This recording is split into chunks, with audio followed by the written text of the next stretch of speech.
Iyi niyo nzu cyangwa ingoro ya Nyabingi isigaye itarasenywa.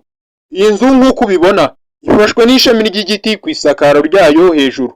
Bavuga ko impamvu iyi nzu batajya bayisenya ari uko iki giti cyangwa se iri shami riyifashe ku isakaro riyirinze ku rwego rwo hejuru, bityo rero kuyisenya mu buryo bworoshye bitabakundira.